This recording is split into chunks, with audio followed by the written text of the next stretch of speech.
أعوذ بالله من الشيطان الرجيم بسم الله الرحمن الرحيم والصلاة والسلام على أشرف الأنبياء والمرسلين نبينا محمد وعلى آله وأصحابه أجمعين ثم أما بعد.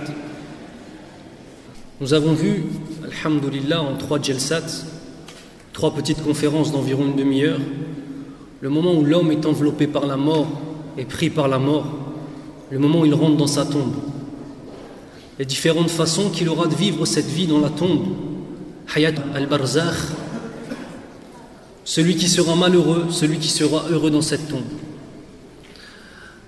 À présent, nous allons passer à la deuxième partie de cette conférence, qui est une silsila, qui est une série de conférences, et qui est Yawm al-Qiyam, la résurrection, et le fait qu'Allah subhanahu wa ta'ala nous juge tous. Je vais commencer par la lecture de certains versets du Coran, en arabe et en français, afin de nous mettre un petit peu dans l'optique de ce que sera Yawm al-Qiyamah. Parce que je pourrais parler aussi longtemps que je voudrais à vous décrire ce qu'est Yawm al-Qiyamah. Bien évidemment, Allah subhanahu wa ta'ala, bi jalalatihi wa bi ilmihi al-kamil, ghayr naqis, Allah subhanahu wa ta'ala est celui qui sait choisir les mots. Allah subhanahu wa ta'ala est celui, si on écoute vraiment sa parole, qui nous fera comprendre vraiment ce qu'est l'image de Yawm al-Qiyamah. أعوذ بالله من الشيطان الرجيم بسم الله الرحمن الرحيم إذا الشمس كورت lorsque le ciel sera obscurci وإذا النجوم كدرت lorsque les étoiles s'éteindront وَإِذَا الْجِبَالُ سُيِّرَتْ lorsque les montagnes seront mises en branle, mises en mouvement. وَإِذَا الْعِشَارُ عُطِّلَتْ lorsque les chamelles pleines seront sans leur gardien. وَإِذَا الْوُحُوشُ حُشِرَتْ lorsque les bêtes sauvages seront regroupées. وَإِذَا الْبِحَارُ سُجِّرَتْ lorsque les mers déborderont. وَإِذَا النُّفُوسُ زُوِّجَتْ lorsque les âmes rejoindront les corps. وَإِذَا الْمَوْءُودَةُ سُئِلَتْ lorsqu'on demandera à la petite fille enterrée vivante بِأَيِّ ذَنبٍ قُتِلَتْ pour quel forfait elle a été tuée. وَإِذَا الصُّحُفُ نُشِرَتْ lorsque les bilans seront déployés. وَإِذَا السَّمَاءُ كُشِطَتْ lorsque le ciel sera plié comme un parchemin. وَإِذَا الْجَحِيمُ سُعِّرَتْ lorsque le brasier, nar, sera attisé. وَإِذَا الْجَنَّةُ أُزْلِفَتْ lorsque le paradis sera apprêté, préparé. عَلِمَتْ نَفْسٌ مَا أَحْضَرَتْ chacun connaîtra alors son bilan. Je vais vous lire un hadith du prophète Muhammad ibn Abdillah sallallahu alayhi wa sallam qui décrit en quelques mots la façon dont les hommes vont être ressuscités et la façon dont les hommes vont se diriger vers le jugement qui nous attend tous. عن عبد الله ابن عمرو ابن العاص رضي الله عنه rapporte ces paroles de l'envoyé d'Allah subhanahu wa ta'ala Muhammad ibn Abdillah sallallahu alayhi wa sallam. L'antéchrist apparaîtra dans ma communauté, il demeurera 40. J'ignore, et c'est le rapporteur qui dit, j'ignore s'il s'agit de 40 jours, 40 mois ou de 40 années. Allah enverra Isa ibn Maryam, Jésus, le fils de Marie. Sur eux, la grâce et la paix, qui le cherchera, Al-Masih ad-Dajjal, l'Antéchrist, et le tuera. Puis les hommes demeureront en paix pendant 7 années, ne connaissant point l'inimité, fût-ce entre eux, ni même entre 2 personnes. Ensuite, Allah enverra et c'est là où on commence réellement ce qui nous intéresse, Allah enverra un vent froid, rihan barida. Allah, à partir de ce moment-là, une fois que sur cette terre il y aura eu la bataille entre le bien et le mal, que Isa ibn Maryam, sallallahu alayhi wa sallam, aura tué le Messie Dajjal, alors Allah Azza wa Jal va donner aux croyants qui auront combattu aux côtés de Isa alayhi salam 7 années de bonheur absolu. 7 années de bonheur absolu, de pratique de l'islam, dans la plus grande perfection de la pratique de l'islam. Puis il enverra, comme dans le hadith, rihan barida, un vent froid, pas froid, un vent frais, en provenance de Shem, un vent qu'Allah Azza wa Jal fera venir du Shem. Le Shem, c'est le Liban, c'est la Syrie, c'est la Palestine occupée et la Palestine, qui ne laissera à la surface de la terre nul homme ayant dans le cœur le poids d'un atome de foi ou de bien. C'est-à-dire que ce vent frais va venir et va prendre les âmes de tous les hommes qui resteront sur la terre. Tous les hommes qui quoi? Qui ont ne serait-ce que le poids d'un atome de bien, un atome de foi dans le cœur. Allah Azza wa Jal, par ce vent, les prend et prend leurs âmes. Même si l'un de vous se réfugiait au cœur d'une montagne, le vent y pénétrerait pour l'emporter. Seuls subsisteront les pires des hommes. Les pires des hommes. Toutes les personnes qui croient en Allah Azza wa Jal vont être soulevées. Leurs âmes vont être recueillies de la plus douce des façons pour rejoindre leur Seigneur. Tous. Il ne restera que les hommes qui ne croient pas en Allah Azza wa Jal. Que les gens qui ont combattu Isa ibn Maryam, sallallahu alayhi wa sallam.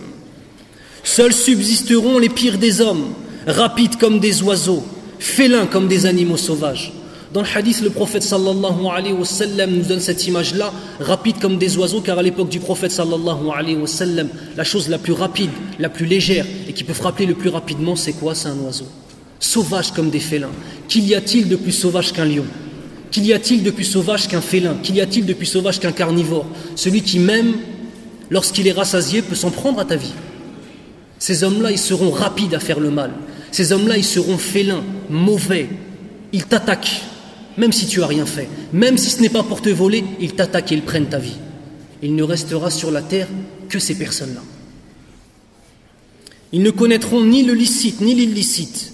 Le diable leur apparaîtra. Le diable, le shaitan, la'natullahi alayhi, qu'Allah le maudisse, leur apparaîtra et demandera: exaucerez-vous mes demandes? Que lui demande-t-il? Et que nous ordonnes-tu? Et il leur ordonnera d'adorer les idoles. Il leur ordonnera d'adorer les idoles.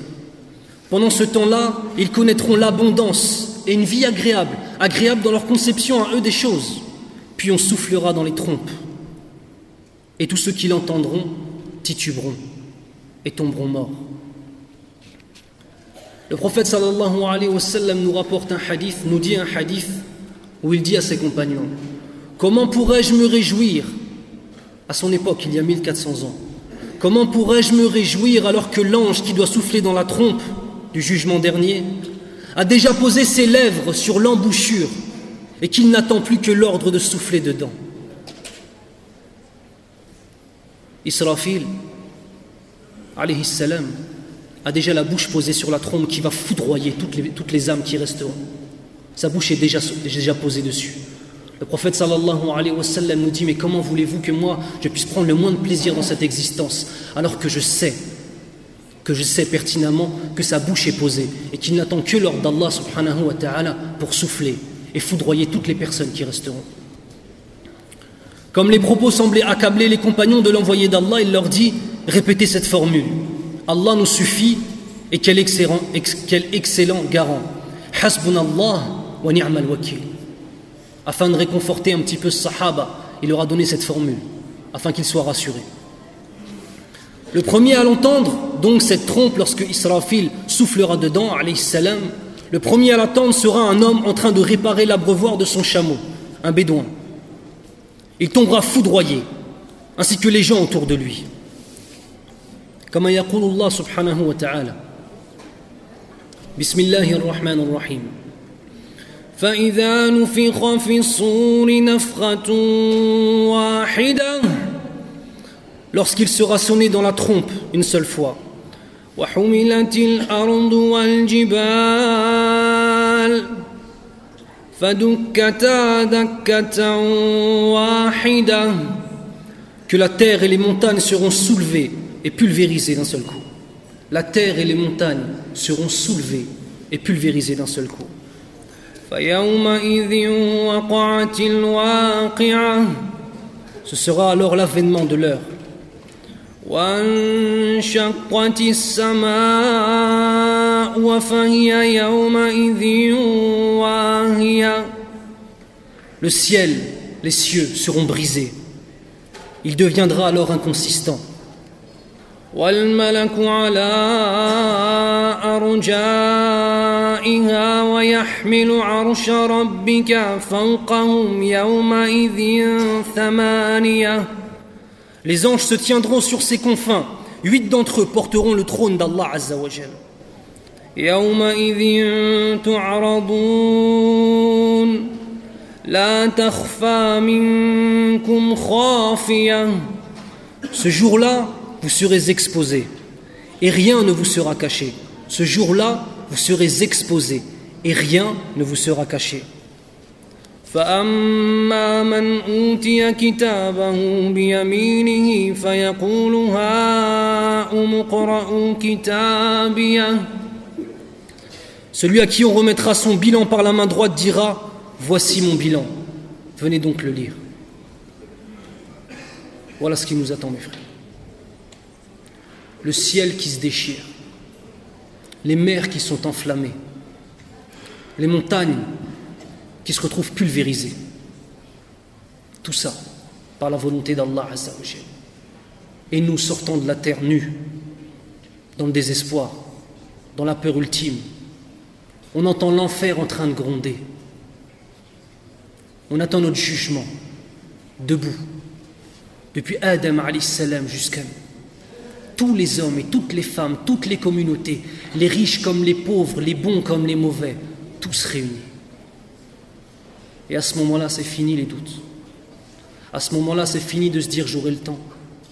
À ce moment-là, c'est fini de se dire mais comment est-ce que ça va se passer, comment est-ce que cela sera? Parce qu'on le vivra. Et ce sera fini les interrogations. Celui maintenant qui aura réellement lu le Coran et réfléchi sur les versets que j'ai lus, celui-ci sait déjà à quoi s'attendre. Celui maintenant qui aura lu le Coran comme on lit un journal de sport, qui aura lu les mots du Coran sans les comprendre, sans s'attarder, sans réfléchir, celui-ci va arriver ce jour-là et dira mais je ne savais pas que ça allait se passer comme ça. Demande à Allah Azza wa Jal de nous donner la certitude. Puis Dieu, Allah, enverra ou fera descendre une pluie fine comme la rosée. Une pluie fine comme la rosée. Nous avons eu le premier coup de trompe. Les dernières créatures qui étaient tous des désobéissants à Allah Azza wa Jal, et dans certains hadiths, vous savez dans quelle situation ils vont être pris lorsque l'ange Israfil alayhi salam va souffler dans la trompe, en train de faire zina tous entre eux. Allahumma hafadh. À ce moment-là, Allah Azza wa Jal va envoyer une pluie fine. Tout comme la pluie et l'eau redonnent la vie aux plantes, à ce moment-là, cette pluie fine va redonner la vie à nos corps et va reformer nos corps. Cette pluie revivifiera le corps des hommes. Les corps sont recomposés et sortent des tombes. Puis on soufflera à nouveau dans la trompette et les voici debout, les yeux hagards. C'est-à-dire il ne sait pas où il est. Choqué. Qu'est-ce que je fais là? Où est-ce que j'étais? Le jour est arrivé. Le musulman qui vit ça, c'est une chose. Le non-musulman qui vit ça, c'est une autre chose. Le musulman droit et pieux qui suit les ordres d'Allah et qui aime son Seigneur, c'est une chose. Le musulman qui ne pratique l'islam qu'à temps partiel et qui pense que c'est un loisir dans sa vie, celui-ci sera dans une autre situation. Chacun d'entre nous avec sa vie. Chacun d'entre nous ressuscité comme il est mort. Si tu es mort en état d'ébriété en ayant bu, tu seras ressuscité en ayant bu. En état d'ébriété.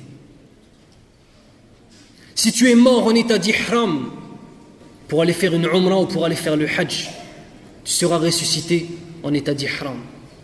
En disant labbaik Allah, Allahumma labbaik. Allah, je réponds à ton appel. Labbaik la sharika lak labbaik. Je réponds à ton appel, Ya Allah. Il n'y a point d'associé avec toi. Innal hamda wa ni'mata lak wal mulk. Certes, la louange t'appartient. Tous les bienfaits viennent de toi. Et la royauté t'appartient. La sharika lak. Il n'y a pas d'associé avec toi. Voilà le type de résurrection qui attend ceux qui sont morts en état d'ihram. Est-ce que vous pensez que c'est un état qu'on doit vouloir envier ça? Est-ce qu'un seul d'entre nous, lorsqu'il était en état d'ihram, quand il a fait le hajj ou la umrah, il a eu un moment dans son cœur, ce hadith à l'esprit, il a dit, Ya Allah, fais-moi mourir comme ça. C'est ça la réussite ou pas?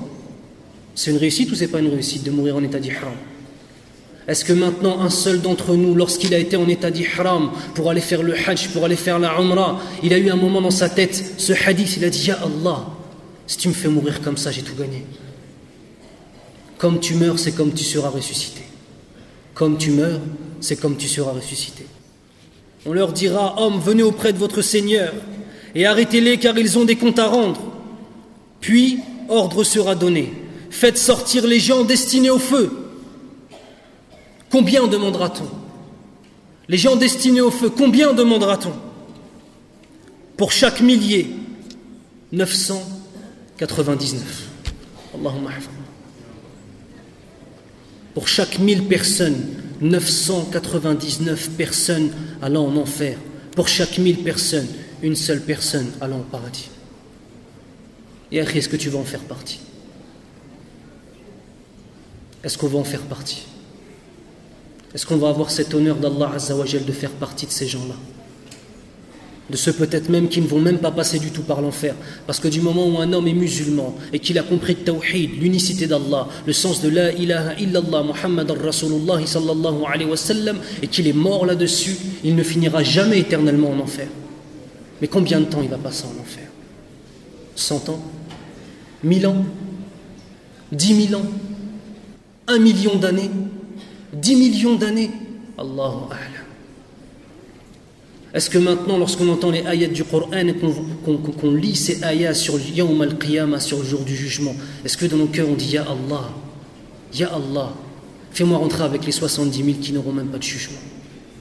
Ya Allah, fais-moi rentrer dans ton paradis et fais que toutes mes fautes soient pardonnées dans cette dunya. Ya Allah, fais que je n'oublie pas un seul péché afin que je puisse m'en repentir ici et faire tout le bien que je peux. Ya Rabbal Alamin. Ce jour-là transformera les jeunes enfants en vieillards, tellement la peur sera intense. Ce jour-là, la vérité apparaîtra dans toutes ses dimensions et dans toute son horreur. La question se pose, mes frères et sœurs. Nous allons être ressuscités sur cette terre ou sur une nouvelle terre?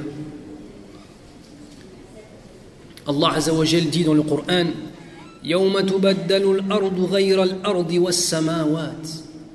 ce qui signifie le jour où la terre sera remplacée ainsi que les cieux. Certains savants ont dit que ce sera carrément une nouvelle terre, une autre terre que celle-ci que l'on connaît. D'autres, dont Ibn Abbas radiallahu anhu, disent ce sera cette terre-là, mais toutes les montagnes seront brisées, aplaties. Il n'y aura plus aucun relief. Les mers seront asséchées, les fleuves seront asséchés. Il ne restera de cette terre plus rien de ce qu'on connaît. Un nouveau départ, tout comme le nouveau départ qui nous attend en face du jugement d'Allah subhanahu wa ta'ala. يقول النبي صلى الله عليه وسلم يحشر الناس يوم القيامة على بيضاء عفراء كقرصة نقي. Ce qui signifie les hommes seront ressuscités au jour du jugement sur une terre blanche tirant vers le gris, comme l'est la pièce d'argent usée et polie. Prenez une pièce d'argent qui est usée, vous voyez comment elle est? La surface de la terre sera comme ça. Un nouveau départ. Un nouveau départ. La terre, ce que tu as pu faire dessus, maintenant tu vas en répondre. Et cette terre que tu as pu salir par tes mauvaises actions, cette terre que tu as pu salir, qui était un dépôt d'Allah Azza wa Jal, par le fait qu'on ait oublié qu'elle appartenait à Allah subhanahu wa ta'ala, on part maintenant d'une chose complètement nouvelle. Une terre blanche, une terre polie. Et s'il n'y a pas de montagne, et s'il n'y a pas un seul relief sur la terre, Imaginez-vous le nombre de personnes qu'on peut voir à l'œil nu jusqu'à l'horizon. Essayez de vous imaginer le nombre, les milliards et les milliards de personnes qui vont être réunies. Et il n'y a pas de montagne, il n'y a rien. Ça veut dire que ta vision elle est claire et tu vois les gens peut-être sur des centaines et des centaines de kilomètres. Imaginez-vous ce madhar. Le soleil est rapproché. Jusqu'à temps qu'en fonction de nos péchés, celui qui a fait énormément de péchés, en fonction de tes péchés, tu auras de la sueur, ta sueur, jusqu'à la cheville, jusqu'à la taille, certains jusqu'à la gorge, et se noieront à moitié dans leur sueur, en fonction de ce qu'on aura fait. Un certain nombre de personnes seront abritées par l'ombre du trône d'Allah subhanahu wa ta'ala. Un certain nombre de personnes. Est-ce qu'on en fera partie? Une terre vierge, je vous disais, où le sang n'a jamais coulé. Une terre nouvelle. Le sang n'a pas encore coulé. Les péchés n'ont pas été faits dessus parce qu'elle a été rasée. Une nouvelle terre pour ton jugement. Tu ne pourras pas dire que c'était de la faute des autres. Tu es sur un nouvel endroit, une nouvelle terre. La façon dont on sera ressuscité, on verra notre vrai visage. On verra notre vraie valeur. On verra véritablement quelle vie nous avons menée. Quelle vie nous avons menée. فقال النبي صلى الله عليه وسلم عن قتادة عن أنس أن الرجلان قال يا نبي الله كيف يحشر الكافر على وجهه قال أليس الذي أمشاه على رجلين في الدنيا قادرا على أن يمشيه على وجهه يوم القيامة قال قتادة بلى وعزة ربنا. Ce qui signifie deux hommes diront ô envoyé d'Allah, comment le mécréant peut-il être ressuscité sur son visage? Le mécréant, celui qui n'a pas cru en Allah Azza wa Jal, ne sera pas ressuscité debout. Il sera ressuscité sur son visage. Et chaque fois qu'il verra une pierre ou quelque chose de coupant, il aura peur. Et deux hommes sont partis voir le prophète sallallahu alayhi wa sallam. Ils ont dit, Ya Rasulallah, comment est-ce qu'un homme va être ressuscité en marchant sur son visage? On connaît les gens qui marchent sur leurs pieds, mais sur leur visage. Le prophète sallallahu alayhi wa sallam de répondre, celui qui les a fait marcher sur leurs deux pieds dans cette vie, n'est-il pas capable de les faire marcher sur leur visage au jour du jugement? Et le sahabi, le compagnon qui rapporte le hadith, a dit, bien sûr, j'en suis témoin et je le jure par la toute puissance de notre Seigneur. Puis, وَذَلِكَ قَوْلُهُ تَعَالَى بِسْمِ اللَّهِ الرَّحْمَنِ الرَّحِيمِ وَنَحْشُرُهُمْ يَوْمَ الْقِيَامَةِ عَلَى وُجُوهِهِمْ عُمْيًا وَبُكْمًا وَصُمًّا مَأْوَاهُمْ جَهَنَّمْ كُلَّمَا خَبَتْ زِدْنَاهُمْ سَعِيرًا. Ce qui signifie, nous les ramènerons tous au jour de la résurrection, traînés face contre terre, aveugles, muets et sourds. Aveugles, muets et sourds, voués à la géhenne, à l'enfer comme asile, comme lieu de demeure. Chaque fois que sa flamme baissera, nous raviverons son brasier. C'est important cette ayah du Coran. Comment est-ce qu'il est ressuscité? Sur son visage. Quelle est la partie la plus noble du corps? Si quelqu'un maintenant veut s'en prendre à nous, veut nous frapper, qu'est-ce qu'on fait? Qu'est-ce qu'on va protéger? On va protéger notre visage, parce que notre visage c'est la partie la plus noble qu'on a de notre corps. Allah Azza wa Jal, pour humilier ces gens qui n'ont pas honoré Allah, qui n'ont pas cru en Allah subhanahu wa ta'ala, istakbaru fil ard, ceux qui se sont enorgueillis avec leur argent, qu'ils ont cru qu'ils étaient au-dessus des croyants, au-dessus des gens, Allah Azza wa Jal va les ressusciter dans le pire des cas, la pire des situations. Sur ton visage, la chose la plus précieuse, par terre, sur le sol, à traîner sur le sol. De quelle façon? Aveugle, muet et sourd. Imaginez-vous, aveugle, tu ne vois rien. Tu vas être aveugle comme tu as été aveugle dans cette vie. Quand tu n'as pas su voir les miracles de la création d'Allah Azza wa Jal, quand tu n'as pas su lire le Coran alors que le Coran était en train de t'informer que ce que tu fais c'est interdit, c'est muharram, était en train de désobéir à Allah, était en train de salir cette foi musulmane, ce cadeau immense que tu as dans ta poitrine. Aveugle mon frère. Sourd. Sourd comme tu étais sourd lorsqu'on te disait la parole d'Allah Azza wa Jal et que tu ne voulais pas l'écouter. Sourd comme quand tes parents te disaient de leur obéir et que tu ne leur obéissais pas. Sourd. Sourd comme quand le Coran était récité et que la seule chose que tu entendais, c'était des sons indescriptibles parce que tu n'as jamais eu le courage de commencer à apprendre la langue arabe. muet. Muet comme tu aurais dû être dans cette vie, parce que de ta bouche il ne sortait que des mauvaises choses, des insultes, des paroles pour donner rendez-vous à des femmes, des paroles pour dénigrer les gens. Aveugle, sourd et muet. Allahumma hafadna. De même, Allah subhanahu wa ta'ala dit dans la signification du verset: le jour où nous ramènerons les pieux vers le tout miséricordieux sur des montures, et nous pousserons les pervers vers l'enfer comme un troupeau assoiffé. Là c'est important. Alors à savoir que les savants, salaf salih, et avant eux bien sûr, minhum, as-sahaba radiyallahu anhum, ont divergé sur cette ayah-là. Ibn Abbas nous dit que les croyants vertueux, de même Ali ibn Abi Talib radiyallahu anhuma, disent que les croyants vont être ressuscités sur des montures. Sur des montures. Afin vraiment de montrer la différence qu'il y aura entre les croyants et les non-croyants, entre les obéissants à Allah Azza wa Jal et les désobéissants à Allah Azza wa Jal. Le premier, kafir billah, sur son visage, le deuxième, le croyant, sur une monture. Allahu Akbar. Et de quelle façon les désobéissants et les non-musulmans, seront ressuscités assoiffés, atshana. Les gorges tellement assoiffées que leur gorge se serre et se déchire. Ressuscités comme ça.